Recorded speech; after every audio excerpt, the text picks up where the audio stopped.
ये मुझे बताइएगा कि 3D आर्ट ये कैसे बनाते हैं, क्या इसके पीछे थॉट होता है, और 3 डायमेंशनल को दिखाना आसान काम नहीं होता।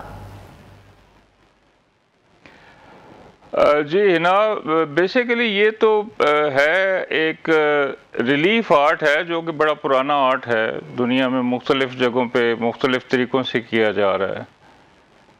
तो मैंने उसको अपने एक तरीके और अपनी एक स्टाइल के साथ उसको बनाने की कोशिश की है, और with the passage of time मैं अभी इस लेवल पे पहुंचा हूँ कि कुछ उसकी अप्रिसिएशन भी हो और प्रेजेंट भी किया जा सके। सर बिल्कुल ऐसा ही है। अच्छा, आपने कौन से मीडियम्स इस्तेमाल किए हैं कि आपका एक फिक्स मीडियम था? मीडियम जो है इसमें बिल्कुल एक नया मीडियम है जिसको कोल्ड पोर्सलीन कहते हैं। अच्छा। आर्ट की दुनिया में इसके साथ ज़्यादा काम नहीं किया गया। I think I can claim that I am the only person जिसने इतना काम किया है इसके ऊपर। तो बिल्कुल, क्योंकि मैंने भी कभी नहीं सुना कि पोर्सलीन के साथ काम हुआ है। वो क्या काम है, प्लीज उसके बारे में थोड़ा सा बताएं। सॉरी, आपने मिक्स मीडियम के बारे में हमें बताएं, जो आपका मीडियम है पोर्सलीन के बारे में।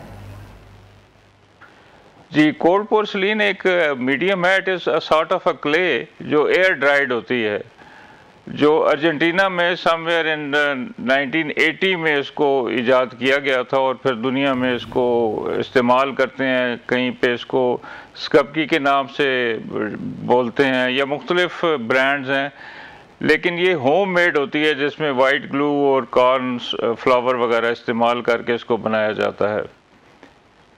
लेकिन ये तो एक बेसिक मटेरियल है, इसके साथ बाकी मिक्स मटेरियल होता है, कार्ड्स होते हैं, फोम वगैरह होता है। तो उसके बाद फिर हम इसका एक मोल्ड बनाते हैं सिलिकॉन में।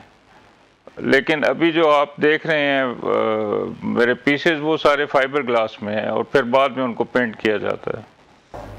तो सर, ये जो रिसर्च की आपने 3D कॉन्सेप्ट लेकर आए, जिसमें टेक्सचर्स भी इस्तेमाल किए, जिसमें मीडियम्स भी इस्तेमाल किए हैं, और कोल्ड पोर्सलीन आपने इस्तेमाल किया है, ये आपने कहाँ से रिसर्च की, कैसे ये थॉट आया? अच्छा, ये ऐसा है कि मैंने कहीं से सीखा नहीं है। I am absolutely a self taught person. Okay. और ये चूँकि इसके साथ मुझे बड़ी रिलैक्सेशन फील होती थी जब ये मैं डो के साथ शुरू में फ्लावर्स मेकिंग करता रहा, तो इसके साथ फिर मुख्तलिफ चीज़ें मैं जो ख़ास करके हिस्टोरिकल जो बिल्डिंग्स और इस तरह की जो सीनरीज हैं उनमें लेटर स्टेज में पहुंचा, और फिर मैंने उनको 3 डायमेंशन में बनाया। सर, आपके जो मैं पीसेस देख रही हूँ जो कि स्क्रीन पे भी चल रहे हैं इस वक्त, वो तो हिस्टोरिकल एस्पेक्ट से बहुत इंपॉर्टेंस रखते हैं, क्योंकि पाकिस्तान में रेस्टोरेशन का जो काम है वो अभी हो रहा है, यूनेस्को के प्रोजेक्ट्स चलते हैं, तो ये तो रेस्टोरेशन में भी बहुत काम आ सकते हैं अगर आप उनको प्रोजेक्ट वाइज बना के दें तो। जी हाँ, पाकिस्तान में इसको अभी इस पे काम हो रहा है, और मैं आई एम प्राउड टू से कि I am working with the world city Lahore. उनका एक प्रोजेक्ट है, कामरान लाशारी साहब उसके हेड कर रहे हैं उसको, वर्ल्ड सिटी अथॉरिटी को, और वो एक पूरा प्रोजेक्ट उन्होंने मुझसे बनवाया है जो कि वज़ीर खान के लाइफ के ऊपर है। अच्छा सर, तो वो प्रोजेक्ट क्या, थोड़ा सा बताएंगे? कि आफ्टर 3 इयर्स वो बन गया है, और अभी उसको कमीशन करेंगे फ्यू डेज में इंशाल्लाह। ठीक है सर, वो प्रोजेक्ट क्या है, थोड़ा सा उसके बारे में बताएंगे?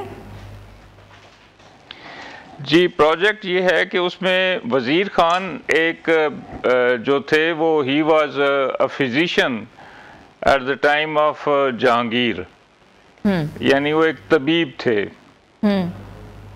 तो नूरजहान ने जब कुछ बीमार हुई तो बाकी काफ़ी हुक्मा ने उसके ऊपर काम किया, लेकिन उनको अफाका ना हुआ। उसके बाद फिर किसी ने बादशाह को बताया कि ये इस तरह का एक वज़ीर है जो चनियोट के रहने वाले थे। इनका असल नाम जो है वो अलीमुद्दीन अंसारी था। ठीक है। तो उन्होंने एक अनकन्वेंशनल तरीके से, वो बेसिकली जो मलका नूरजहान थी उनके पाँव में कोई प्रॉब्लम था, कोई सिस्ट वगैरह थी, तो उन्होंने एक अनकन्वेंशनल तरीके से उनका इलाज किया, यानी रेत गरम करके बिछाई और उसके ऊपर कुछ शार्प ऑब्जेक्ट रखे और उनको फिर चलाया उसके ऊपर, तो वो फट गई उनकी सिस्ट जो थी, और उनको शी कुड गेट केयर्ड। तो उस वजह से फिर उनकी एक्सेस हो गई रॉयल कोर्ट तक। और फिर बाद में with the passage of time जब शाहजहां आए, उन्होंने शाहजहां की भी हेल्प की, और उन्होंने उनको फिर गवर्नर बनाया लाहौर का जी। और उसके बाद फिर उन्होंने मस्जिद वज़ीर खान की बनाई, उसके बाद शाही हमाम है उसको बनाया, वज़ीर खान जो वज़ीराबाद जो शहर है उसकी भी बुनियाद रखी। तो उनकी पूरी ज़िंदगी के ऊपर इस तरीके से वो स्कल्पचर्स हैं, 9 स्कल्पचर्स हैं, और वो शाही हमाम जो उन्होंने बनाया उसके अंदर ही वो उनको डिस्प्ले किया जाएगा। अच्छा, तो ये आपका प्रोजेक्ट जो है, और ये एक नेशनल लेवल का एक हिस्टोरिकल किस्म का प्रोजेक्ट है। ठीक है, जो कुछ दिनों में आप डिस्प्ले करेंगे। Very well said. अच्छा सर, आपके काम में बारीकी और हकीकत का जो इम्तजाज नज़र आ रहा है, जिस तरह के हम देख रहे हैं, उसके लिए कितनी मेहनत और कितना वक्त जो है वो दरकार है? आपने एक जो पेंटिंग आपकी 3D है वो उस कितना टाइम टेकिंग है वो?